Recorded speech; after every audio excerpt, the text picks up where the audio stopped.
Ce que je vais te révéler pourrait te surprendre, mais il est essentiel de rester calme et concentré sur ce qui t'attend. Tu visionnes une vidéo réservée aux futurs élus. Si tu ne te sens pas appelé à être l'un d'entre eux, il est possible que tu n'iras pas jusqu'au bout de cette vidéo. N'hésite pas à arrêter ici si le message ne résonne pas en toi. Toutefois, si tu es véritablement parmi les élus, tout ce que je vais partager te parlera profondément. Bien-aimé, il y a une vérité cruciale à laquelle nous devons faire face si nous voulons être élus. Répondre à l'appel de Dieu a un coût. Ce n'est pas un coût mesurable en termes matériels, mais plutôt en lutte spirituelle, en moments de solitude et en sacrifice qui nous poussent souvent au-delà de notre zone de confort. Cependant, pour chaque sacrifice, il existe une récompense incommensurable qui attend ceux qui persévèrent. Être choisi n'est pas seulement un état, c'est un rendez-vous divin, une marque gravée dans ton âme qui t'a été donnée pour un but unique. Et ce but a un prix. Mais prends courage, car le prix que nous payons ici-bas n'est rien comparé à la récompense éternelle qui nous attend. Aujourd'hui, je m'adresse à ceux qui ressentent le poids de leur élection, à ceux qui portent le fardeau de l'appel et qui, parfois, ont envisagé d'abandonner. Je t'encourage à rester avec moi jusqu'à la fin de ce message. Il y a quelque chose de puissant qui t'attend, qui ravivera ta foi, restaurera ton espoir et fortifiera ton esprit. Ne manque pas l'intégralité de ce que Dieu souhaite murmurer à ton cœur aujourd'hui. Parfois, c'est dans les derniers moments que la percée se produit, que la clarté surgit et que l'esprit agit de manière inattendue. Reste attentif, regarde jusqu'au dernier mot et laisse l'Esprit Saint accomplir une œuvre profonde en toi. Tu ne le regretteras pas. Bienvenue à Eda Storytelling. Si tu n'es pas encore abonné, pense à t'abonner, à aimer la vidéo et à activer les notifications pour rester connecté à la parole de Dieu. Le coût d'être élu, sacrifice. Soyons francs, être élu par Dieu signifie souvent être mis à part, ce qui peut parfois ressembler à de l'isolement. Cela signifie emprunter un chemin que beaucoup autour de toi ne comprendront pas. Pense à Abraham qui a été appelé à quitter sa terre natale pour une destination que Dieu lui montrerait. Imagine l'incertitude qu'il a dû ressentir, la peur de l'inconnu, et pourtant, il a obéi, sacrifiant le confort du familier pour un voyage vers l'inconnu avec Dieu. L'obéissance d'Abraham ne lui a pas seulement coûté son confort, mais aussi sa sécurité. Il a dû abandonner tout ce qui lui était familier, sa famille, sa culture, son mode de vie, pour suivre Dieu vers un avenir incertain.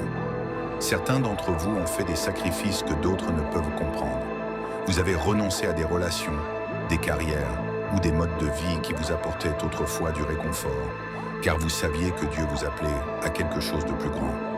Mais avec chaque sacrifice vient un sentiment de perte. Il peut être difficile d'expliquer aux autres pourquoi vous avez fait ces choix. Et parfois, il peut même sembler que vous errez seul dans un désert, comme Abraham.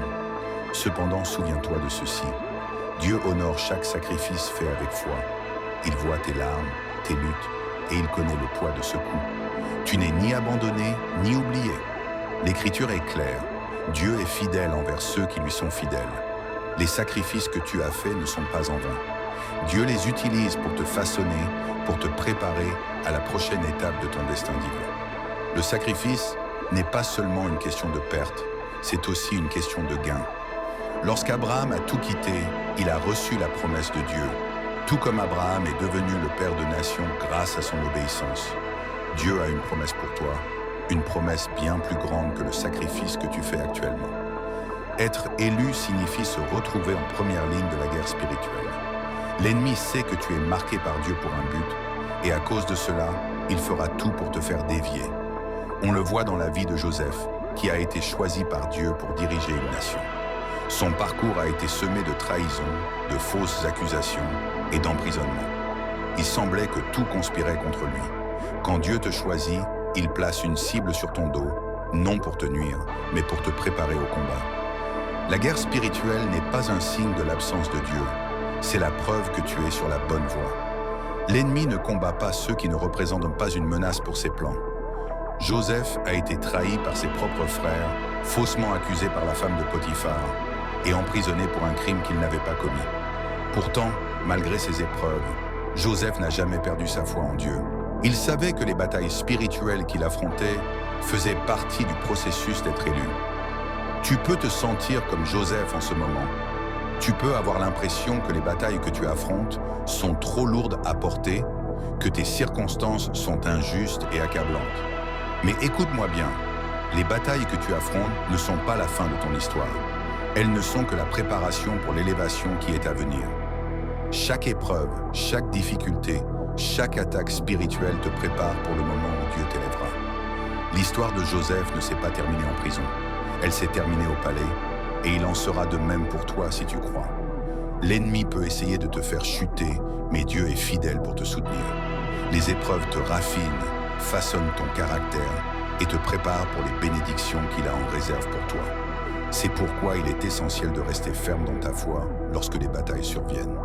Souviens-toi que tu ne combats pas seul. Dieu combat pour toi. Reste calme en sa présence et laisse-le agir. L'un des plus grands coups de l'élection est souvent la solitude qui l'accompagne. Élie, un puissant prophète de Dieu, a ressenti cette solitude après sa grande victoire contre les prophètes de Baal.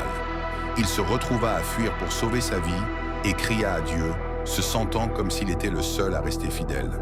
As-tu déjà ressenti cela comme Élie? Après avoir vécu des sommets spirituels, il y a souvent une chute soudaine dans une profonde isolation. Tu te demandes si quelqu'un d'autre comprend le poids de ton appel, si quelqu'un d'autre a traversé les profondeurs des sacrifices que tu as faits. La solitude peut être accablante. C'est dans ces moments que l'ennemi murmure des mensonges pour te faire sentir oublié, abandonné et invisible. Mais tout comme Dieu est venu à Élie dans son désespoir, il vient à toi maintenant. Il n'est pas un Dieu lointain, il est proche de ceux qui ont le cœur brisé. Dans ta solitude, Dieu fait une œuvre profonde en toi, te façonnant, te préparant pour ce qui est à venir. Bien-aimé, la solitude que tu ressens n'est pas une punition, c'est une partie du processus. Dieu nous retire souvent du bruit du monde pour nous parler plus clairement. Il nous isole pour que nous apprenions à dépendre de lui seul. Pendant ces périodes de solitude, Dieu se rapproche de toi, raffinant ta foi et t'enseignant à lui faire confiance. Tu n'es jamais vraiment seul. Dieu est avec toi et ses anges t'entourent continuellement. Tout comme il a envoyé un ange pour réconforter Élie, il t'enverra également son réconfort divin. Ne laisse pas l'ennemi te convaincre que tu es oublié. Dieu te voit, il entend tes cris et il agit en coulisses en ta faveur. Être élu implique souvent de la souffrance, un coup profond que nous préférons souvent éviter. Pourtant, c'est une réalité incontournable de la vie chrétienne. Lorsque Dieu te choisit, il te fait traverser le feu purificateur, non pour te blesser, mais pour te purifier et te préparer. Ce processus élimine les impuretés de l'orgueil, de l'autosuffisance et des anciennes manières de penser.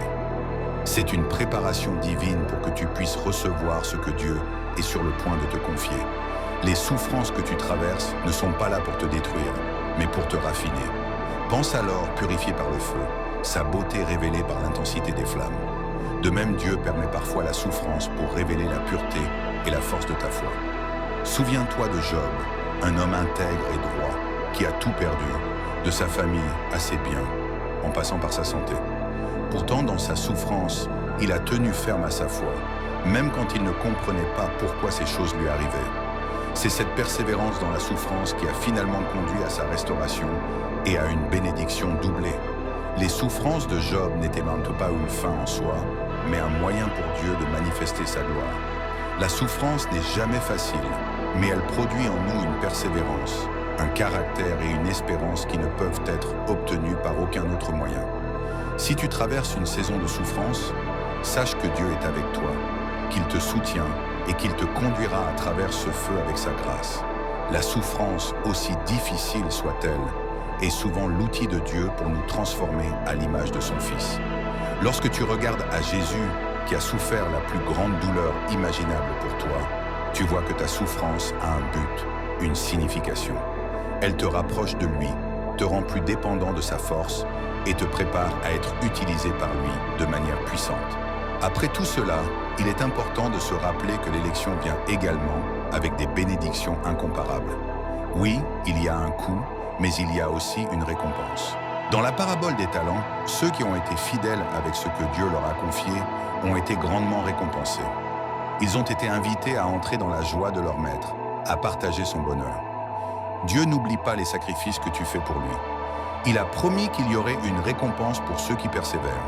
Cette récompense peut ne pas toujours être visible dans l'immédiat, mais elle est certaine. Parfois, Dieu bénit ses élus ici-bas avec des signes tangibles de sa faveur. Une porte ouverte, une provision inattendue, un succès qui ne peut être expliqué que par la main de Dieu. Mais il y a aussi une récompense éternelle, bien plus grande que tout ce que nous pourrions imaginer. L'apôtre Paul, qui a souffert plus que la plupart d'entre nous ne le feront jamais, a écrit que les souffrances du temps présent ne sont rien comparées à la gloire qui sera révélée en nous. C'est cette perspective éternelle qui nous aide à supporter le coup de l'élection. Nous ne vivons pas pour cette terre, mais pour le ciel, où nous serons avec Jésus pour toujours. C'est une espérance qui nous soutient dans les moments les plus difficiles. Le fait d'être élu signifie que tu as un héritage dans les cieux, une couronne de justice qui t'attend. Alors, continue de courir la course, continue de te battre, car il y a une récompense pour ceux qui sont fidèles jusqu'à la fin. Si tu es encore là, si tu as écouté jusqu'à ce point, c'est un signe que ce message était pour toi. Bien-aimé, ne te décourage pas dans ton parcours. Tu es élu, choisi par Dieu pour un grand dessein. Le coût est élevé, mais la récompense est infiniment plus grande. Continue de marcher dans la foi, continue de faire confiance à Dieu même quand tu ne comprends pas. Il est fidèle et il accomplira tout ce qu'il a promis dans ta vie. Si tu n'es pas encore abonné, pense à t'abonner pour ne manquer aucun des futurs enseignements. Que Dieu te bénisse et te fortifie dans ton appel. Amen.